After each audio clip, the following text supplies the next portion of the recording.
Que horas, Alberto? 9h45.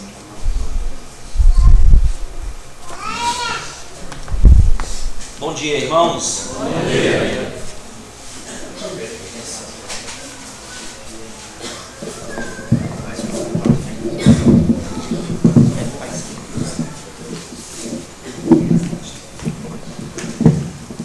Dormimos bem ontem à noite? Eu estou ouvindo alguns sims e também estou ouvindo.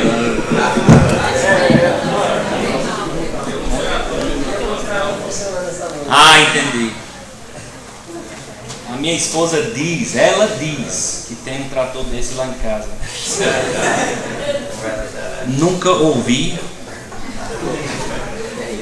Uma vez ela tentou gravar para me provar, mas só se ouvia o barulho do ar-condicionado. Eu digo, Renata, coitada, tentou, mas não deu certo.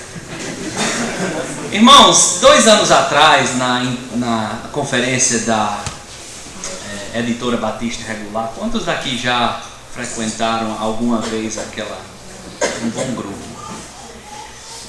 Foi-me solicitado dar um estudo, pode-se dizer, um seminário, um workshop sobre desânimo, justamente porque eu tinha passado por uns tempos difíceis e, aliás, é algo que é uma luta até hoje. É um pouco difícil ser vulnerável, e nesse estudo eu abro meu coração, conto os segredos da minha vida que nem sempre gostaria que pessoas soubessem, mas faço isso com o intuito de cada um de nós ver a nossa vida e ver se não estamos sofrendo assim. Geralmente, quando eu falo sobre as minhas questões espirituais pessoais, muitos se identificam, falam depois, entendi o que o Senhor está dizendo, eu passo por isso também. Mas tem alguns que dizem, se você for um desses, que Deus lhe abençoe, e não ter passado por desânimo e desestruturação. Em 2008 eu estava nos Estados Unidos e na época servia na direção da Baptist Missions do Brasil como tesoureiro. Então, questão de finanças, repasse de valores, prestar contas, era comigo. E a missão, como os irmãos bem sabem, é uma missão relativamente grande, muito menor do que era, mas é uma responsabilidade muito grande cuidar desta parte da missão.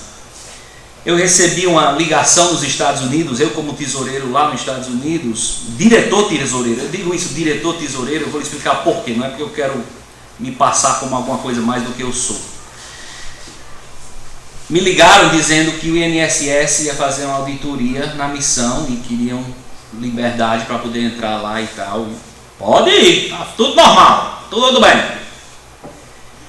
Fizeram a auditoria e descobriram que durante anos a nossa missão, os nossos missionários e algumas igrejas também que fizeram construções em nome da missão, ao findar a construção não deram baixa. Então ficou algumas coisas correndo durante anos. Outras coisas simplesmente não foram pagos e eu suponho foi por inocência mesmo, não sabia que tinha que ainda pagar esse valor e foi. E a auditoria rendeu que a missão estava endividado ao INSS no valor de R$184 mil. E se não pagasse esse valor, quem teria que responder? O diretor. O diretor. Diretor da igreja batista. Isso nos Estados Unidos. Na época eu não senti muito, mas começou, eu acho. Pode-se dizer que até as tentações de Satanás começaram a invadir minha vida ao ponto que eu comecei naquela época me preocupar muito além do que eu deveria.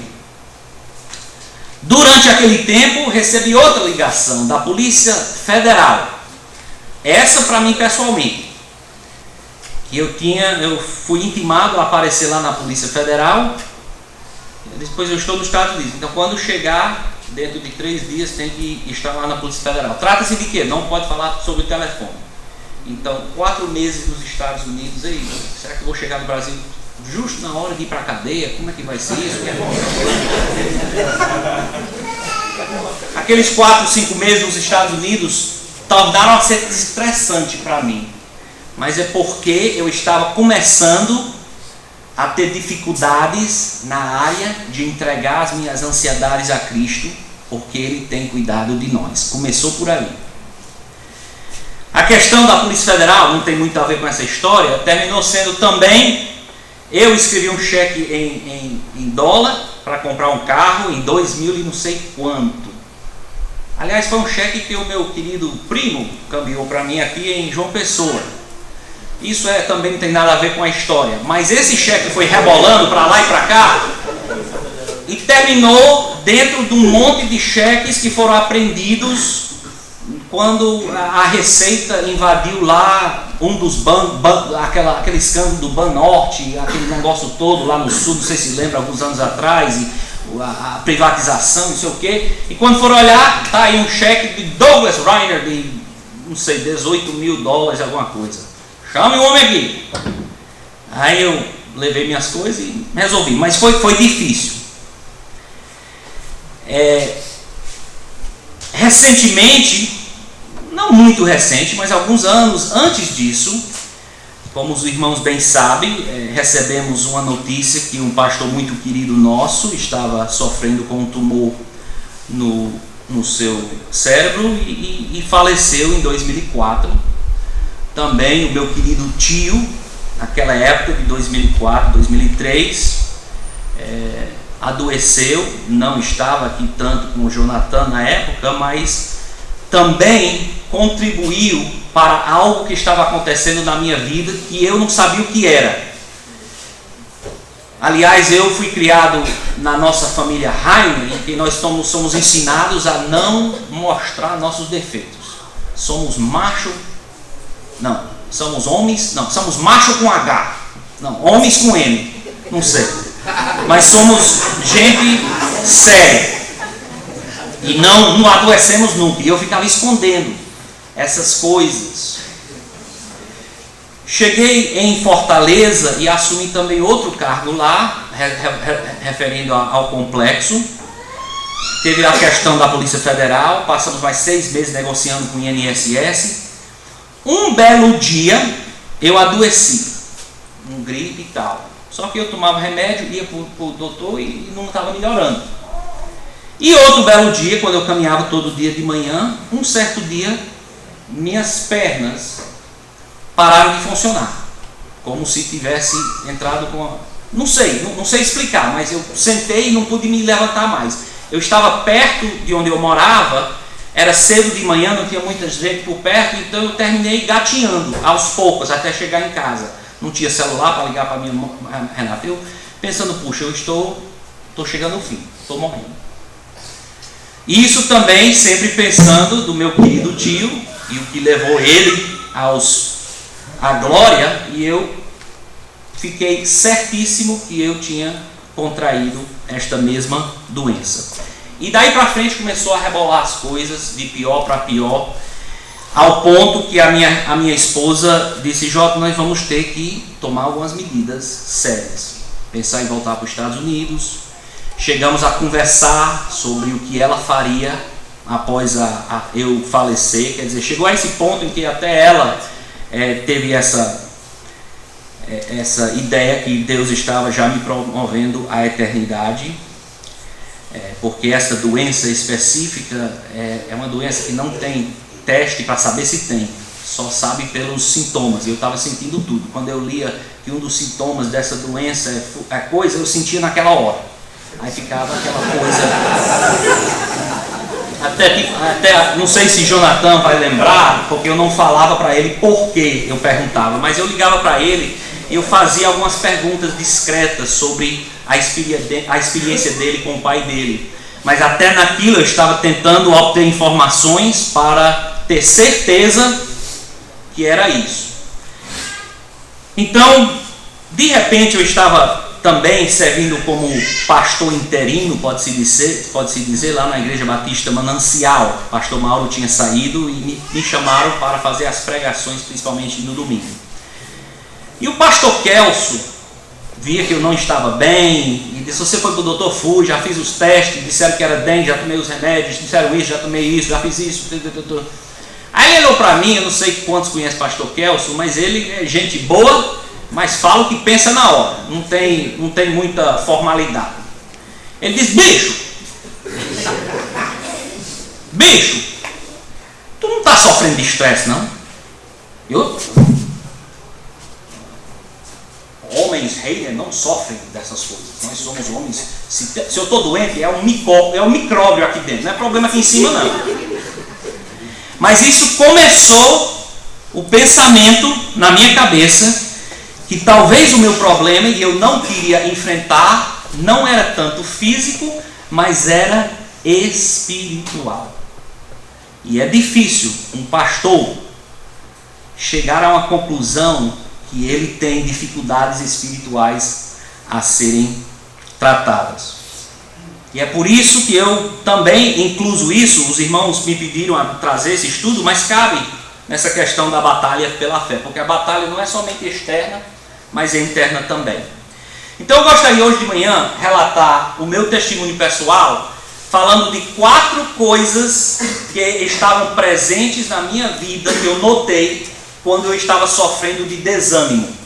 Eu vou usar a palavra desânimo porque só quem pode diagnosticar depressão é um doutor. Eu não cheguei a ser diagnosticado, então eu não posso dizer.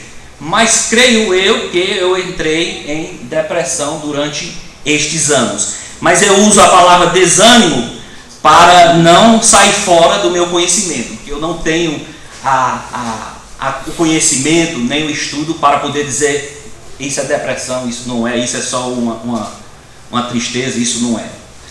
Então, o obreiro e o desânimo, um testemunho pessoal de Douglas Reiner. 4 coisas estavam presentes na minha vida quando o desânimo pairava sobre ela. E eu comecei a perceber essas 4 coisas e ver que talvez tinha a ver com a razão que eu estava em desânimo.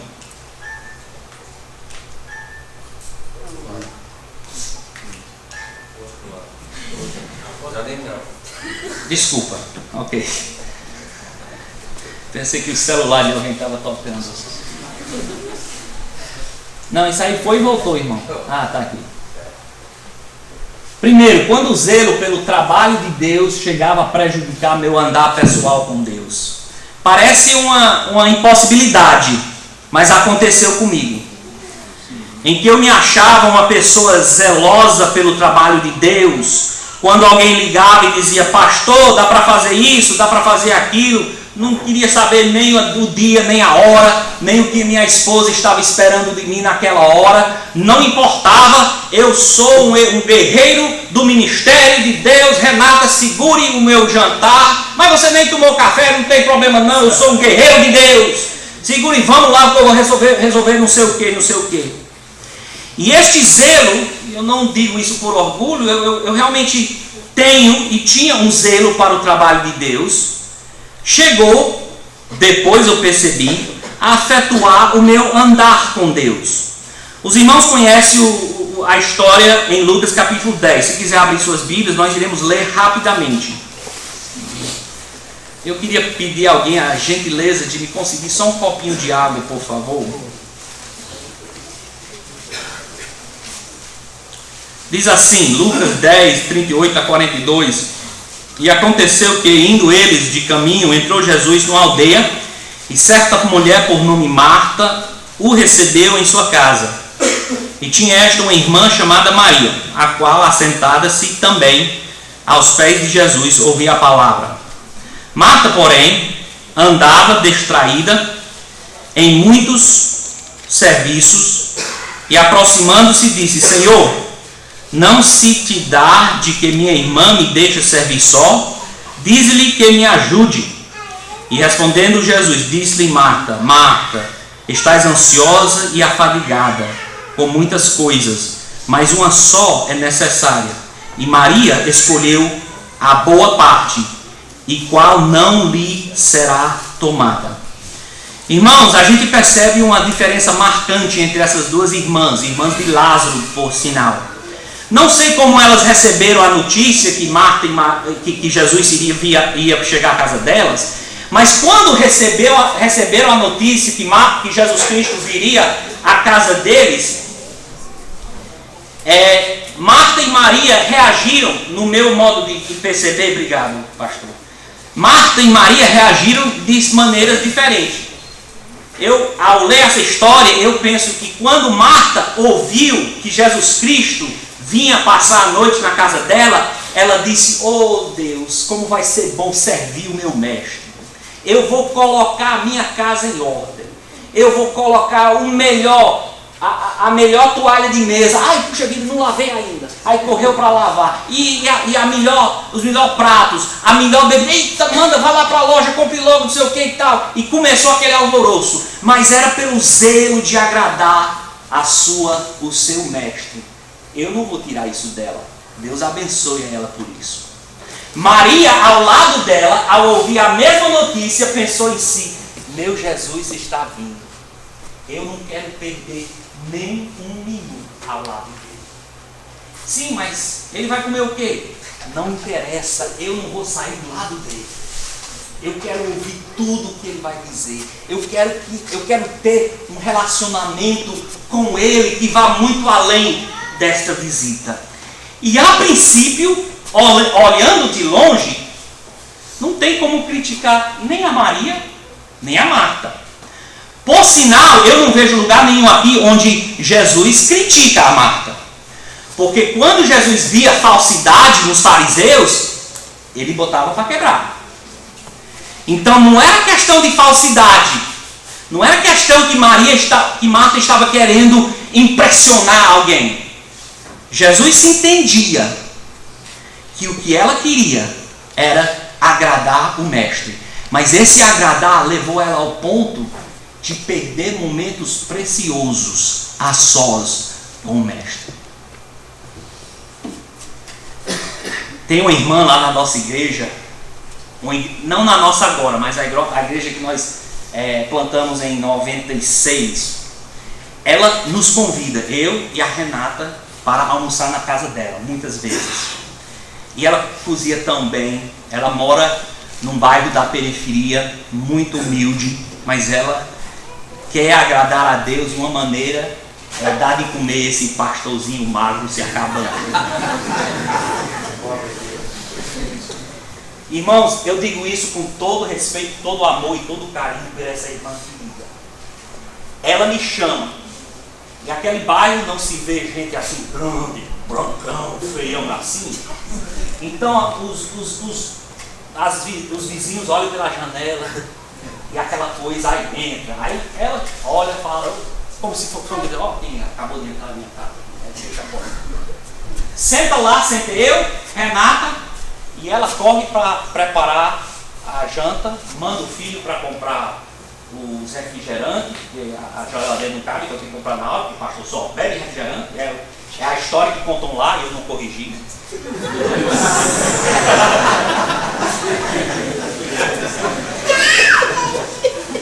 Aí eu, dona Lúcia, venha sentar com a gente. Não posso não, pastor, estou preparando aqui, tá. Então o que acontece é o seguinte: eu, Renata, sentado lá sozinho, só eu conversando com ela. Do jeito que a gente conversa em casa, conversa lá na casa dela. Porque ninguém tem tempo para sentar com a gente. Mas estão lá por amor e por apreço da minha pessoa. E eu entendo isso, eu respeito ela, amo muito ela por isso. Mas pela instrução, aí lá vai, pode vir jantar. Aí a gente entra. Quando entra, a mesa cheia de comida para 20 pessoas. E 2 pratos, um desse lado e um aqui. Renata, você senta ali, Jota, você senta aqui. Aí a gente senta. Aí todo mundo ao redor em pé, só aguardando. Precisa mais coca? E eu digo lá. Eu não preciso nem colocar nada no meu prato. Quando acaba as batatas, é só abaixar as mãos assim, que ela já sabe. Só falta me dar de comer, quem sabe, e mastigar até a comida para mim. Eu não sei. Aí depois, vamos sentar lá e eles limpam lá e tal. E a Renatinha conversa mais e chega uma hora que a gente diz: Renata, está na hora de ir. Dona Lúcia, nós estamos indo. Ô pastor, muito obrigado. Foi um grande prazer e privilégio de ter na nossa casa. E realmente foi. Mas as visitas que eu mais aprecio a Dona Lúcia é quando eu apareço no domingo à tarde sem ela saber. Pec, ela olha pelo mal mágico. Aí eu, ixi, pastor. Dona Lúcia, abre aí. Aí ela abre, senta e senta comigo. Eu não tenho o que fazer, não preparou nada, não tenho o que fazer. Então ela senta e a gente conversa. Depois de um tempo, deixa eu ir preparar um café. Aí ela traz um café. E a gente conversa, o marido dela está aí, a gente conversa, ora, lê a Bíblia, faz tudo e depois sai. Eu saio morrendo de fome. Só um cafezinho que me deram. Mas é a visita mais preciosa que eu posso fazer com a irmã Lúcia. Eu acho muitas vezes que a irmã Lúcia e outros têm essa mentalidade da Maria. E que quando Jesus vem, vamos fazer tudo servir a Ele, mesmo que a gente não possa passar muito tempo com Ele. Quando Jesus está em nosso meio, no nosso coração, Ele só quer o quê? Não tem um versículo quando perguntaram qual é o maior mandamento. Amarás o Senhor teu Deus com todo o seu coração, toda a sua alma, toda a sua força, todo o seu entendimento. C de coração, A de alma, F de força e E de entendimento. É o quê? Ele só quer um cafezinho também. É só isso. Mas muitas vezes a gente não entende isso. Irmãos, zelo pelo trabalho de Deus é louvável, mas é claro que é. Aliás, em Salmo 100, versículo 2, a Bíblia diz: serve ao Senhor com alegria. Nós percebemos que Jesus Cristo nunca questionou a sinceridade de Marta, sempre questionou os fariseus. Então, zelo pelo trabalho de Deus é louvável, porém, Cristo deseja primeiramente um relacionamento com seus seguidores. 2 Coríntios 8 e 5 diz: e não somente fizeram como nos esperávamos, mas assim mesmo se deram primeiramente ao Senhor e depois a nós pela vontade de Deus. Paulo está falando dos irmãos da Macedônia levantando uma oferta para mandar para Jerusalém. E Paulo diz: o que mais agradou a Deus não foi a oferta que mandaram a nós. O que mais agradou a Deus é que eles se entregaram primeiramente para depois entregar a sua oferta. Ele quer que nós nos entregamos inteiramente a Ele para depois servir a Ele. E não o contrário. O nosso trecho diz que Marta estava distraída. Mas Marta escolheu a boa parte, mas ela viveu frustrada, estressada e sobrecarregada. Irmãos, se você, pastor, se vê, se a irmã pastora, que são as mulheres do pastor aqui, se as irmãs pastoras, obreiras de Deus, se vê querendo servir a Deus, mas se encontra frustrados, porque a irmã fulano de tal ou o irmão fulano de tal fica lá com os braços cruzados e eu correndo para lá e para cá. Se eu fico estressado no fim do dia porque não deu tempo de fazer tudo que eu tinha que fazer nesse dia, para a obra de Deus, é claro, e à noite cansado eu me senti sobrecarregado igual a Maria ou a Marta, pois Jesus disse que ela estava afadigada com muitas coisas, é nessa hora que é bom a gente retrair um pouco e nos perguntar se o nosso andar com Deus não está sendo prejudicado pelo nosso trabalho de Deus. Eu passei muitos anos pensando que a minha preparação para mensagens que gera em torno de 6 a 8 horas por semana, eram necessários para o meu tempo a sós com Deus. Poxa vida, já estou passando 1h30 preparando uma mensagem hoje. Os irmãos da igreja passam 15 minutos, lê a Bíblia e diz que é tempo a sós com Deus, então eu também passo meu tempo a sós com Deus. Só que tem uma diferença, né, pastores? Quando você está preparando uma mensagem, você está pensando no bem-estar da sua igreja. Todo dia nós precisamos passar tempo sem preparar mensagem nenhuma, sem pensar em outra pessoa a não ser a gente e a nossa esposa. E sentar e ler a Bíblia e dizer: Deus, fale comigo. Eu quero me aproximar mais a Ti. Mas eu disse que eu ia estar lá não sei aonde para fazer não sei o que às 9 horas. Eu vou chegar às 9h15, mas eu não vou abrir mão disso aqui.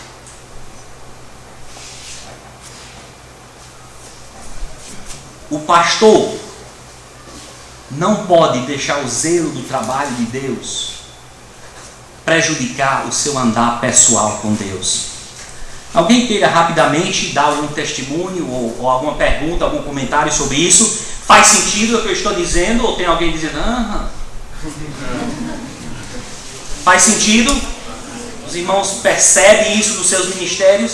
Que vocês estão fazendo a obra de Deus, não estão vivendo no pecado. Mas mesmo a obra de Deus, como Marta fazia, prejudicava o seu desejo de sentar aos pés de Deus e absorver tudo o que Ele tem para nós.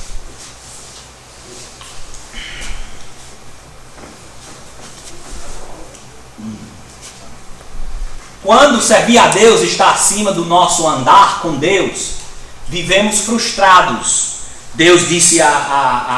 Jesus disse a Marta, Senhor, Marta disse a Deus, Senhor, você não vê que minha irmã não faz nada? Ela estava frustrada com isso. Senhor, o Senhor não vê que esses da igreja não faz nada? Cai sempre em cima do pastor, cai sempre em cima da esposa do pastor, ou daqueles 10 no seu celular. Aqueles 10 não só aqueles. Teve uns irmãos que disseram, eita, se fosse 10. Teve uns que disseram, rapaz, no meu é só 3.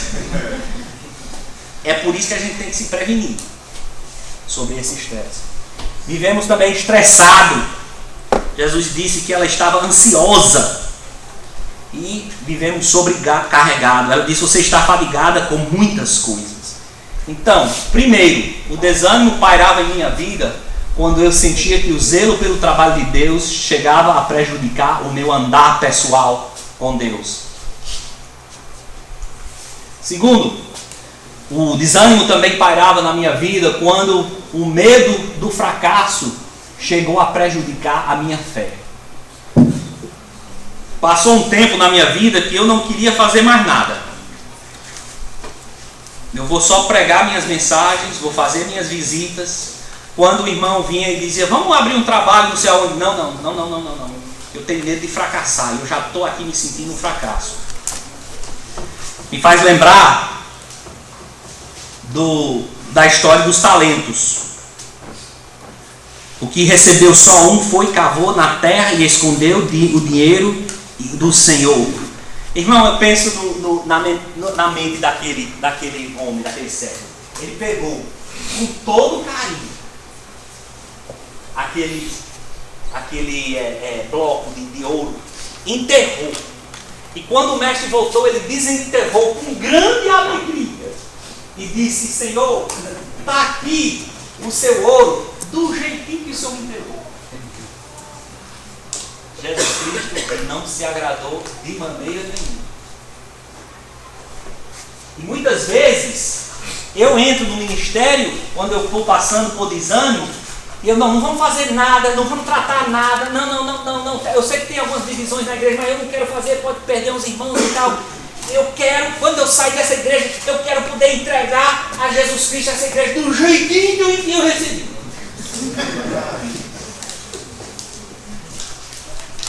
Eu tenho uma pergunta meio que filosófica que não está na Bíblia, mas eu acho que a gente pode perceber.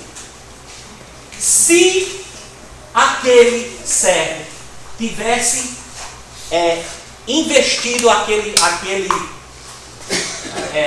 talento, e ao contrário dos outros dois, se ele tivesse investido e o investimento se deu mal, E se ele tivesse chegado na presença de Jesus e dissesse, ou na presença do mestre, mestre, eu fiz de tudo. Eu trabalhei, eu remoei, eu fiz de tudo, cuidando disso, investindo isso no ministério.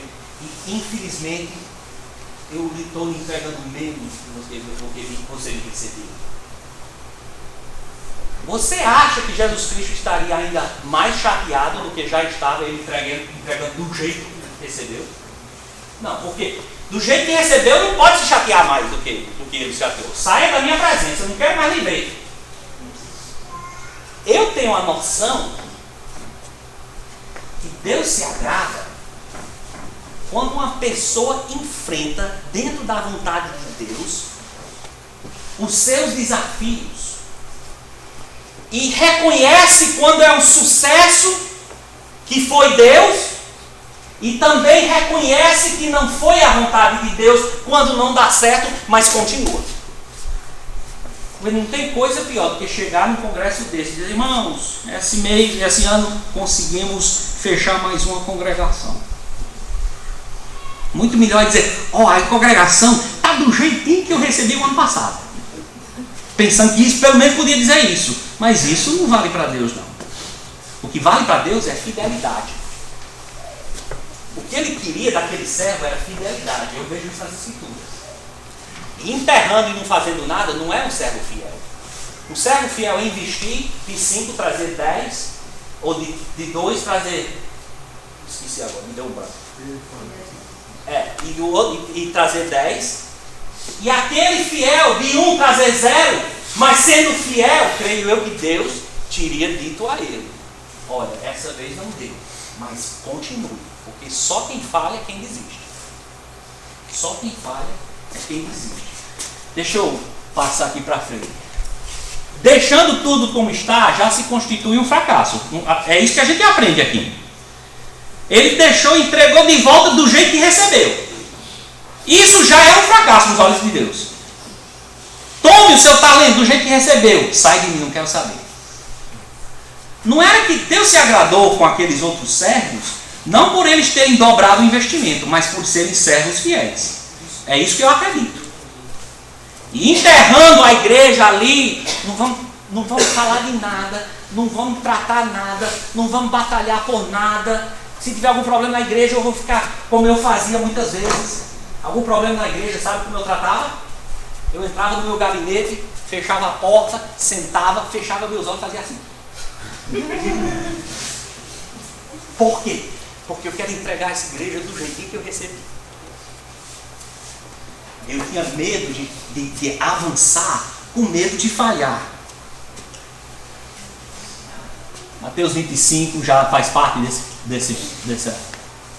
Comparando-me a outros, pode ser levado a sentir um fracasso equivocadamente. Tinha um pastor, ele ainda é missionário. Toda vez que eu ligo lá para a casa dele, e a esposa atende, ele diz, cadê o pastor fulano? Ele está pregando uma conferência lá não sei aonde. Isso uns 10 anos atrás. Está pregando não sei aonde, está não sei aonde, pregando. E eu lá em casa, pregando na minha igreja. Pensando, mas rapaz, eu sou um fracasso. Todo mundo procurando ele e eu aqui. Mas Deus não nos manda nos comparar uns aos outros para saber se estamos servindo a Deus e perante Deus não é sucesso. O que é que diz Gálatas, capítulo 6, versículo 9? Aliás, 6, 3 e 4.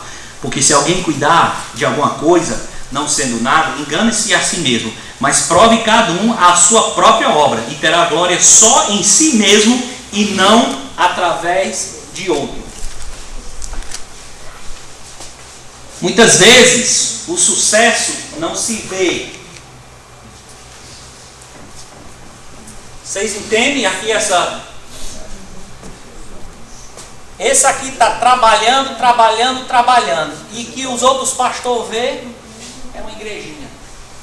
Agora, doutrinariamente sólida, até o fundo. Uma cenoura deste tamanho de doutrina na mente de cada um. E esse aqui, um daquelas igrejas do Espírito Santo, do aqui agora, Olha, você passa ali, olha ali dentro, olha o tamanho da planta. Mas na hora do vamos ver, o que tem para entregar para Deus é uma cenourinha desse tamanho. E olha lá. Então não vamos. E para mim, percepção era tudo. Eu quero ser visto como uma pessoa de sucesso. Eu quero ser visto como uma pessoa que está servindo a Deus. Quando eu ver o pastor Paulo me olhando, aí eu vou correr como se eu fosse. Aí ele está olhando, então agora eu vou trabalhar. Mas nem sempre o que a gente vê mostra realmente o que Deus está fazendo através da sua vida ou da minha vida. Irmãos, não tenho tempo de contar as histórias, mas são muitas. Agora, depois de ter falecido o meu pai e o pai do pastor Jonathan, que a gente começa a encontrar pessoas que dizem, Deus começou a trabalhar na minha vida quando o seu pai falou não sei o que, lá não sei aonde, no meio de e eu tinha tantos anos de idade. E 10 anos depois disso eu me converti e nunca mais vi seu pai. Pois meu pai viveu uma vida aqui no mundo sem saber desse fruto. Vai saber lá. Você planta a semente na pessoa durante anos e anos e anos, vai ver que ele se converte no dia depois que você morrer. E você, eu sou um fracasso. O grande missionário Adoniram Judson, ele pregou 6 anos antes de ver sua primeira conversão. 6 anos! Pense numa pessoa que se pensou um fracasso. Foi para a cadeia, perdeu seu filho, passou 35 anos lá em Burma, Myanmar, e quase ninguém se converteu. Quase ninguém. Mas os que ele plantou a semente vieram a se converter sem ele saber. Só depois de ele morto, aliás, eu acho que é 12 anos depois dele morrer, lá já tinha mais de 6.000 convertidos e cerca de 30 igrejas, se eu não me engano. Faz tempo que eu não li a história. E todos por causa do fato que ele se meteu lá dentro daquele lugar e passou 6 anos sem uma pessoa se converter. Muitas vezes a gente não vai ter nem o luxo de poder ver o resultado do nosso ministério aqui em nossa vida. Mas vamos ser fiel. Mas isso aí foi um fracasso. Fracasso quem diz é você. Mas para mim, só quem vai declarar um fracasso isso é meu Deus. Eu vou continuar fiel.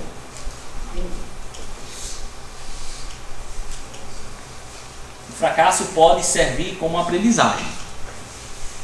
Esse homem aqui é um senhor por nome de Thomas Edison. Quem sabe o que ele fez? Vocês que estudam.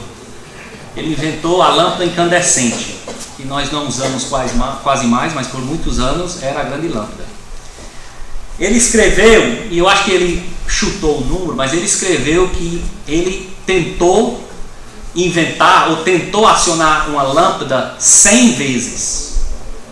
Foi somente no número 100 que ele realmente conseguiu uma lâmpada que ficasse acendida, que ficasse aceso. Aquele tempo todinho ele ligava, fumaça para todo canto, vidro para todo canto, mas ele insistia. Se ele tivesse desistido depois de 69 vezes, ninguém nem saberia quem era esse Thomas Edison. Ele falhou 99 vezes, mas por acertar no número 100, hoje ele é lembrado como um grande inovador, que trouxe luz através da eletricidade. Então, irmãos, ele foi perguntado, como foi? O senhor se sentiu, foi complicado o senhor ter falhado 99 vezes até acertar? Ele disse, falhei não, eu não falhei 99 vezes não. Eu aprendi 99 maneiras de não fazer uma lâmpada incandescente. Está tudo aqui. O fracasso só realmente se materializa quando desistimos.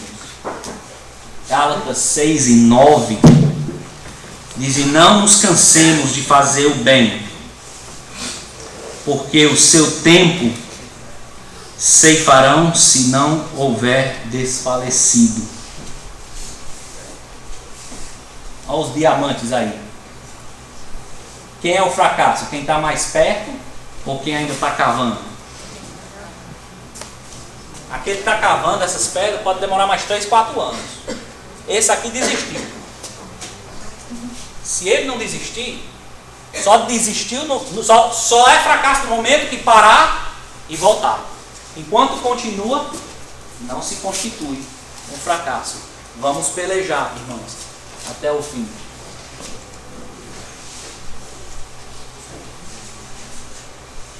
Antes de passar para o próximo, eu queria falar um pouco sobre o apóstolo Pedro.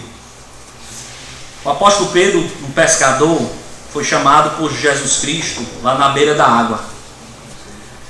Vocês lembram a história do apóstolo Pedro? Ele fracassou ao tentar andar sobre as águas. Lembra? Blu, blu, blu, blu, blu, blu, blu. Pedro fracassou ao recusar Jesus a lavar os seus pés. Não lave não. Jesus querendo mostrar algo. Não, meus pés não. Ele fracassou ao tentar defender Cristo no jardim. Caiu a orelha. Ele fracassou ao negar Jesus Cristo durante o julgamento. Ele fracassou ao abandonar Cristo durante a crucificação. E o fracasso quase culminou quando Pedro decidiu, depois de Jesus Cristo já morto, voltar a pescar. Vocês lembram da história, né? Ele disse, bom, o homem morreu, eu também só fracasso. Vou voltar a pescar. E se ele tivesse ficado lá pescando pelo resto da vida, ninguém aqui ia saber quem era esse apóstolo Pedro. E se soubéssemos, a gente iria dizer que ele foi um grande fracasso no projeto de Jesus Cristo. Mas seguindo a Cristo de novo após sua ressurreição, e o livro de Atos nos conta uma história de um Pedro de sucesso, por ser um dos fundadores da igreja neotestamentária e foi um grande pregador, levando milhares a crerem em Cristo. Ou seja, irmãos, ele terminou sendo um sucesso. Número 3, rapidamente.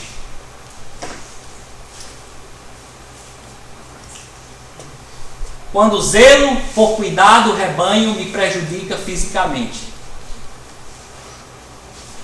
O desânimo acontece tanto por causas físicas como causas espirituais. Vocês atestam isso?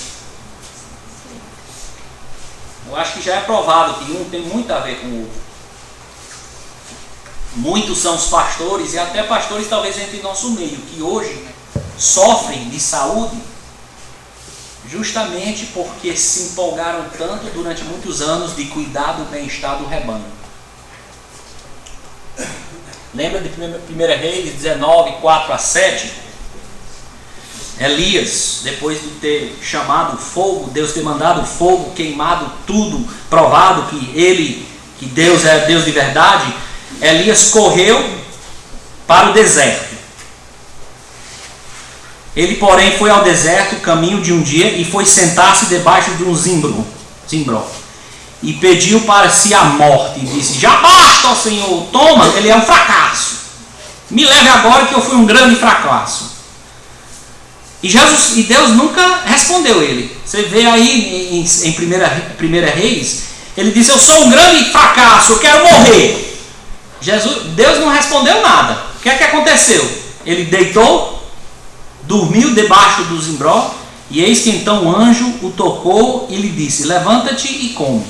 E olhou, e eis que à sua cabeceira estava um pão cozido sobre as brasas e uma botija de água, e comeu e bebeu e tornou-se a deitar de novo.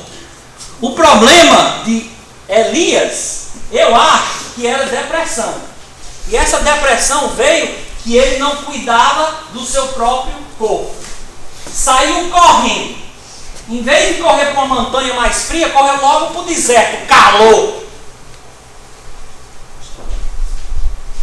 Chega lá, não comeu o dia todo, não bebeu o dia todo, não dormiu o dia todo. Deus, me leve agora, pois isso foi tudo um fracasso. Só tem eu aqui, depois de tudo que eu fiz, só tem eu. Como? Lá no deserto. Lá no deserto, né? E Deus respondeu o quê? Não respondeu nada. Deus não lá em cima e disse, eu não vou falar com esse homem até ele dormir e comer. Aí a gente conversa. Não tenho condições de tratar isso com você até você cuidar da sua própria saúde. Não, pastor, mas que é isso? Eu estou doente e de repente me chama para não sei fazer o quê no ministério. Eu tenho que ir. Pois vá. E volte mais doente do que foi. Eu acho que cada um de nós aqui temos esse pensamento. Mas vamos cuidar dos outros. A minha saúde, Deus vai resolver. Se eu estou servindo aí, Deus vai resolver. Vocês que já andaram de avião, o que é que a aeromoça, a comissária diz lá na frente? Quando a máscara cair, antes de colocar no que precisa ajuda, coloque em você primeiro. Qual é a lógica disso aí? Como é? Vai ver que você bota nele primeiro, não consegue direitinho, por falta de oxigênio você desmaia e vocês dois sem nada. Cuide da sua saúde primeiro, porque só assim você vai poder cuidar dos outros. As linhas aéreas entendem isso e nós pastores parece que entendem. Não, ajude esse, ajude esse, ajude esse. Pega aqui sua máscara, pega aqui sua máscara. Pega mais máscara.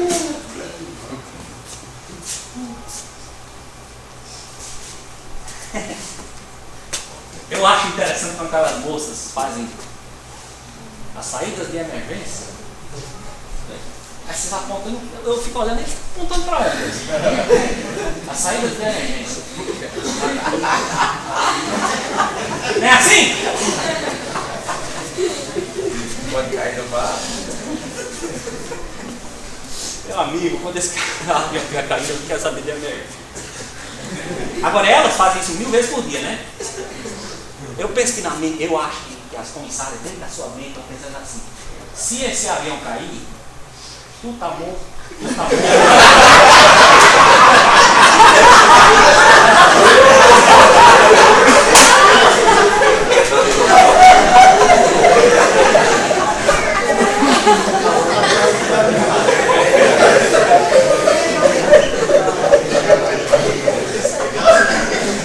Se esse avião cair, tu tá morto e eu tô fora.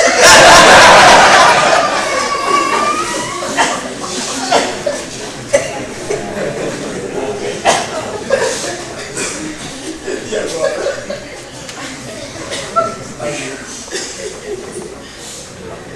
Você vê nas escrituras que Paulo priorizou muito a importância do obreiro cuidar de seu próprio corpo. Ele não teve muita paciência com Marcos, mas Marcos não era saúde, era que ele não queria, até era mole. Então fica aí com Barnabé que eu vou para frente. Agora, Epafrodito,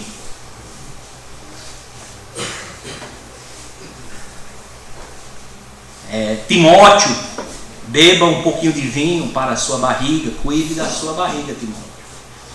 Cuide da sua digestão. Por quê? Porque pastor só pode ser bom se estiver com saúde.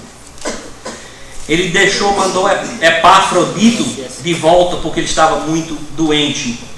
E também ele deixou Trófimo em Corinto, ou em Mileto, porque ele estava doente. Paulo era muito rígido. Você vai servir fielmente.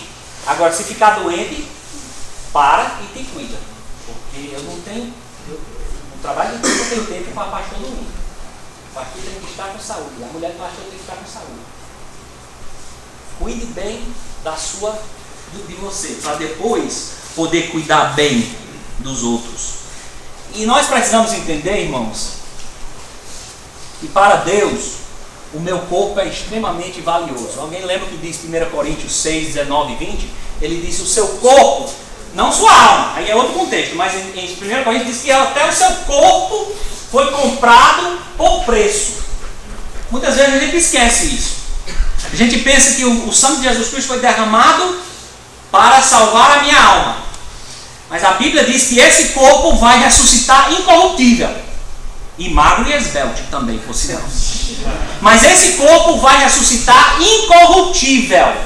Ou seja, quando Jesus Cristo derramou o seu sangue, Ele pagou por esse braço. Então, quando eu quebrar esse braço por alguma razão, aí tem que pregar. tem que ir lá. Mas o braço tem que ir para o hospital. Não, tem culto, vamos embora. Esse braço Deus comprou com o sangue do seu filho, leve para o hospital agora. Isso não é seu braço não, para você, olha aqui, pastorzão, bração quebrado, eu estou aqui pregando. Esse braço pertence a Deus e o preço que ele pagou não foi barato não. Vá cuidar desse braço que não é mais seu. Concorda, irmãos? Todo mundo certo ou estou sozinho aqui na frente? Vamos terminando. Quando não aceitava mais com tanta facilidade os conselhos e o amor, o amparo da minha esposa. Isso eu percebi. Irmãos, quando entra em desânimo e depressão, talvez o fato mais triste, e eu posso lhe dizer isso por experiência pessoal, o fato mais triste é que as pessoas que mais nos amam, as pessoas que mais nos querem bem, são as pessoas que a gente mais maltrata. Vocês, irmãs, esposas, que talvez já sofreram isso de nós pastores, podem dizer amém. Bem caladinho para sua esposa não ouvir, mas pode dizer. Porque eu acho que se minha esposa estivesse aqui, ela também não estaria sozinha. Isso, irmãos, se por nenhuma outra razão, isso é uma razão de tratar o nosso desânimo. Porque muitas vezes quem mais sofre é a nossa esposa. Meu desânimo chegou a desgastar o meu relacionamento com quem eu mais amava, minha esposa. Ela querendo me ajudar. Quando eu estava estressado, irmãos, meu desânimo me fez até maltratar a quem eu mais amo. Quando eu estava no meio do estresse, coitada, ainda bem que ela está aqui, porque isso é tão difícil eu falar isso. Quando eu estava no meio do estresse, a minha esposa, só o barulho dela respirar me deixava doido. Eu ouvia ela ao meu lado. Eu disse, nada, tem que respirar assim. Aí ela disse, um certo dia disse, só falta ela morrer então. Mas irmãos, não sei se vocês podem se identificar. A minha esposa, ela canta bem. Na minha visão, ela é uma das melhores cantoras que eu conheço. Ela canta bem. Mas quando ela lá no chuveiro cantava maravilhosamente, eu estressado ali dentro, eu falei, cala a boca que eu não aguento mais. Pare de respirar que eu não aguento mais. E eu também, me virei um espertinho com ela. Porque ela sabia que eu estava agindo errado. Ela sabia. E ela chegava e dizia, meu bem, não devia fazer assim. Não devia pensar assim. E eu de espertinho dizia, sabe o quê? Renata, você não é homem não, você não entende. Depois de umas 30 vezes de eu falar isso, ela ficou por aqui e disse, vai procurar um homem então.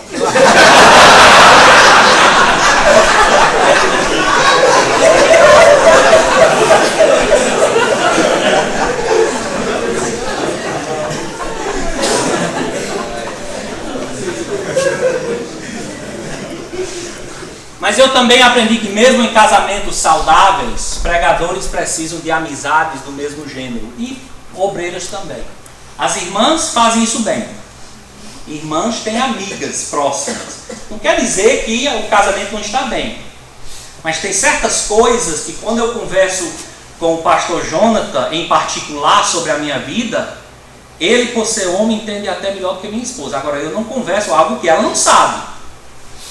Mas é por isso que eu incentivo, eu gosto dessas reuniões de pastores, porque desenvolve amizades em que podemos prestar contas. Quando eu relato algum problema, dificuldade que eu estou tendo na minha vida espiritual com o pastor Jonathan, quase toda vez, um mês depois, 2 meses depois, quando ele me liga, e aquele negócio resolveu, ainda está... Aí eu tenho que prestar contas a ele. De repente, não é só eu e mim. Eu estou agora respondendo para alguém que eu falei. Em confidência, viu? Esse homem aí sabe segredos sobre mim que... Puxa vida, não queria nem pensar se ele fosse falar. Mas ele não vai falar. Mas ele sabe. E ao saber, ele pode ir no telefone, Jota, e aquela questão que você está lutando na sua vida. E para ele eu não posso dizer, não, você não entende não, você é homem. Não. Ele é homem. Renata me incentivou a isso. Ela disse: Jota, o seu maior problema é que você não desenvolveu amizades masculinos para poder tratar e ver que outros estão do jeito que você está e precisa de ajuda. Então, ao terminarmos, eu aprendi essas 4 coisas, baseado nessas 4 coisas. Se eu quero lutar bem contra o desânimo, não, isso aqui são os versículos, mas isso aí vocês podem ver depois, escreva aí, eu quero terminar. Depois eu mostro, viu? Passei aí meio rápido, depois por R$2,50 cada eu passo para vocês. Entenda que tempo diário a sós com Deus é de suma importância. Isso aí não se negocia. Eu ainda negocio. Eu não lutei. Por sinal, eu até sofri um relapso esses dias passados. Os pastores daqui sabem que ainda sofro com isso. Eu não resolvi isso na minha vida, mas está aqui para a gente aprender junto. Entenda que tempo a sós com Deus é de suma importância. Com a graça de Deus, encare de frente o que mais lhe intimida, o que mais lhe amedronta de não ser visto como fracasso. Vê se é a vontade de Deus e toca para frente. Porque se for um fracasso, entre aspas, só é se desistir. E se for um fracasso, entre aspas, eu garanto que você encontra mais 20 aqui que já fracassaram nessa mesma área e eles vão lhe ajudar e lhe encorajar. Porque ninguém aqui está sozinho nessa luta, né, irmãos? Amém? Amém. Cuide da sua saúde. Vai ser falar mais. Ouça com respeito e carinho os conselhos do que lhe quer bem. E desenvolva amizades para ter com quem prestar contas. As irmãs já têm isso. As irmãs têm amizades boas que fortalecem além dos seus maridos, mas poder prestar contas. Homens, a gente não. Os meus segredos ficam comigo. Eu não quero saber, não quero que o povo pense que eu sou um mero humano também. Eu sou pastor, com a voz grossa. Irmãos, 9h45, que Deus abençoe. Eu vou dormir.